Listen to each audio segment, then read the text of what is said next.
Hello everyone, welcome to day one of the 30-day coloring challenge. I'm so excited you're here and I'm just elated.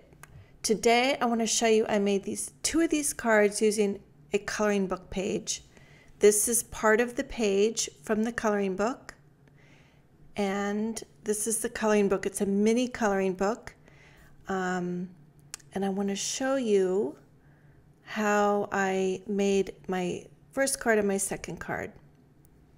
So this is super slow-mo, so you can see the cover of this book. This is a great little book, and what I've done is I've put a piece of cardstock behind the page that I'm coloring, and I have this super big clip that my daughter gave me. I want to secure that paper down. I do not want it to move at all.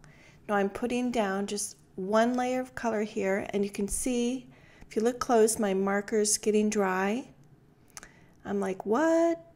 You can see the tip is a light color, so I'm setting that aside and picking out another color that's similar. So this happens time to time, and I just throw them all in a pile, and then I kind of fill them up all at once. So I'm taking this new color and just giving it a wash over that first leaf, first petal that I colored, and right now I'm just putting down one layer of color.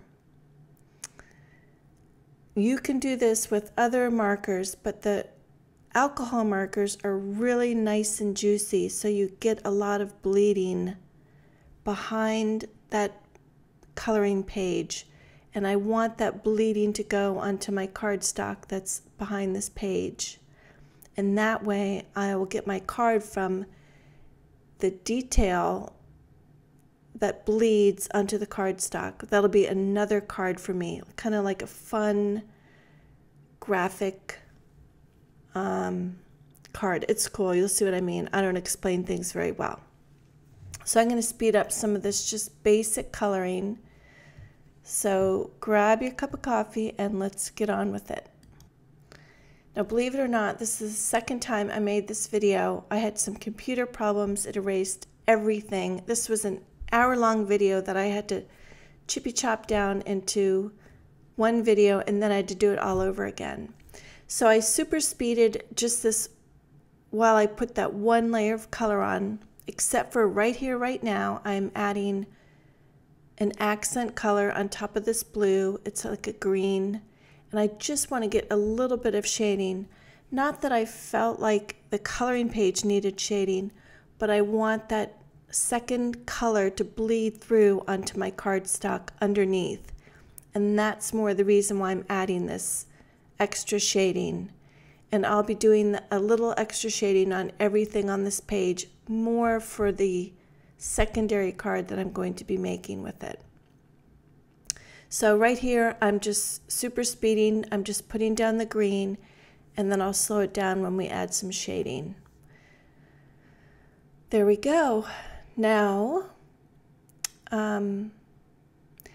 also you'll notice where the clip is while I'm adding some shading at the bottom. It's just very simple, just putting on some color any old way. The top of the page, I picked the part of the coloring book page that I wanted to color, that I wanted to highlight, and then I'm not going to color the rest. So some of these coloring books are super big, and you might just want to pick the section that you want to focus on, put some cardstock behind it, and see what kind of results you get on that piece of cardstock. So I'm finishing up my blue here, and then I'm going to add a little bit of shading again. And then we're going to get the white gel pen and add some accents with the white pen. Well, as you saw on the card. So let me speed this up a tad. Now I'm experimenting here on the side. I'm putting down the red that I used and some purple on top. I wanted to see if those two colors, if they blend well enough to add some accent on my pink flower. And I like that. So if you're unsure, just scribble some on your scratch paper. And you just saw me peek underneath to see how that cardstock is coming out. and I like it. I hope you guys do too. So I'm just adding a little, just flicking some color in, just any old way. And then I'm going to take a lighter color to soften those lines and kind of blend it all out. Super easy. And I really want to get my petals saturated so it bleeds through the paper. I should call it a bleed through card. The second card I'm making should be a bleed through card, even though it doesn't sound very nice. I'm going to finish up these petals here, doing the exact same thing, just putting down a darker color for a highlight and then blending that out with a lighter color. I'm adding a little bit more red to the centers of the flowers, and then I'm going to cut this out. Now look on the right, you can see how that came out, and that was the bleed through from my coloring from the coloring book page. Now I'm just, where I stopped coloring, I'm just using that as a guide to cut out part of the coloring page. I just want to give this is going to go on the front of my card and give it a different focal point or some interest at the top of the card, whatever you want to call it. Now I'm taking a memento marker and I'm just going to go over the edge and cover up all the white edges there. Sorry, I'm at the bottom of my video. Just kind of wanted to zoom in there. So I'm going around all the edges, covering up all that white with the tip of my memento. When I trim off the white bits on this page, I'll do the same thing. You can use a Copic marker or another alcohol marker to do this, but you do get some bleeding. You have to be super careful and super fast. So I love the memento marker. It doesn't bleed. I never smudge it. I used to use a black Copic and I would get so many smudges. Now I have a white piece of cardstock here. I'm just adding some glossy accents. That's what I use for my glue. I don't use a tape run or anything. And I'm just gluing that down. And then I'm going to cut it out again. I wanted a white border around here. Now I like to use a paper piercer to clean up any little sprays of glossy accents or some that might have mushed out. I'm going to cut this out now. Excuse me. And I'm going to add another layer later of blue cardstock, and you'll see that tracing it is a better way to do this. Okay, now I put some gel pen accents down on like the little seeds inside the flower, and now I'm tracing over the white gel pen. I waited for it to dry, and I'm using a fine tip black Sharpie marker. So you'll notice that when you do this, it really makes the white accents pop. You'll see me scribbling a little bit off on the sides. That's because sometimes I pick up some of the white on the tip of my black marker and I just need to scribble that off. So that's what I'm doing there. But you just go slow, take your time, and trace over that white line, and it defines it, and it really makes it stand out. Believe it or not, white gel pen can be very forgiving. If you smudge it, you can go over it again. So keep that in mind. And when you use a white gel pen, I always like to warm it up on my finger. Note my finger in the bottom left corner, and just work slowly with it. Give it time to let it pool and to come out. And usually it should work good for you. I rarely have a problem. So I'm just going to finish up going over all my white accents here, and then we're going to add some white lines to the leaves.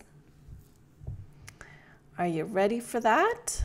Let's go. Now here I put it on my finger, and I'm just adding one line mostly down the center, but there's some shading on the leaves. I'm kind of using that as a guide. Sometimes I'm not, but I'm just adding one line to each petal and stem. So while I do this, Let me see where we're at and how we're doing on time.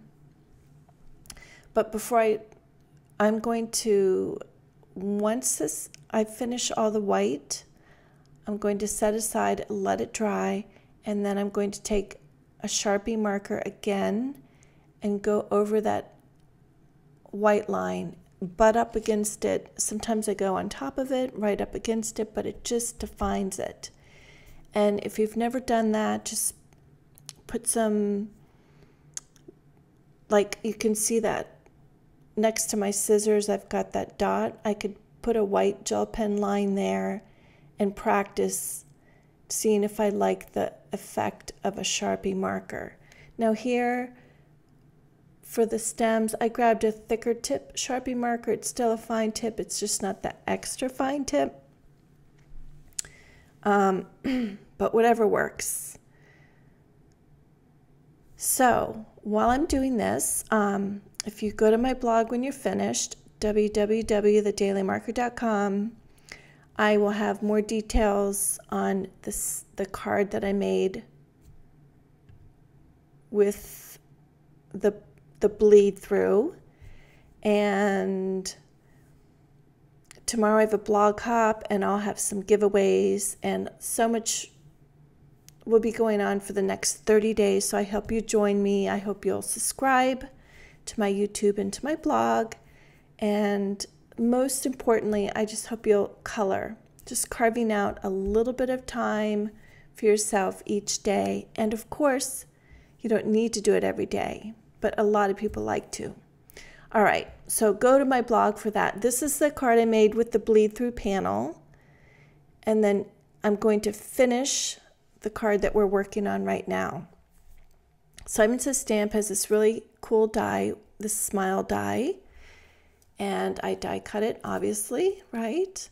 And I'm just putting down a layer of the pink color that I used on the flowers.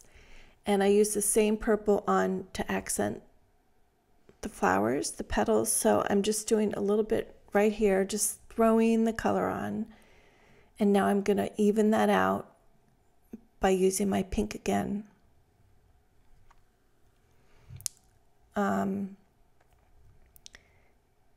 And then I've also die cut some fun foam. You could use black cardstock. When I cut this, I wasn't sure what I was going to do. So I'm going to glue this down with some glossy accents, and then taping down the back. Want to make sure that the love word does not come off. So I'm cutting some little strips of tape to tape that down to secure it in place. Cutting off any little phrase, and then I'm going to glue the white on top of the black. So a little bit of the black will peek out. So you get a little bit of both, and the white really pops on the card. I have some glossy accents on my grid paper here, and I'm picking it up with a paper piercer. That way I won't get a lot smushing out over the lines. And then I'll line that up on my black smile and put some foam tape on the back of this, and I'll pop it on my card. I'm just using this little panel of scrap cardstock to press the glossy accents down. So this is what I suggest you do when you cut your white cardstock. Just take a pencil, trace around that, and then cut it out before you glue it down. And I think it's easier. I tend to do things backwards. So at least you got to see the right way in the end. But you know, just these little layers of paper give your card like a substantial feel. Now I've put that blue panel on some white cardstock. I'm removing my foam tape off of the coloring book page, and I'm going to stick that on my card, put the sentiment on, and I'm done. So I hope you look at your coloring book pages a little different, get them out of that book, and just enjoy the art that you've done. So here you have it. This is the card from the coloring book page, and this is my bleed through card. I inked up some sentiments and put some sequins on, and I had a second card with literally no effort at all. So hop over to my blog. I'll have all the links in the description, and thank you so much for watching. See you tomorrow. Thumbs up if you like this.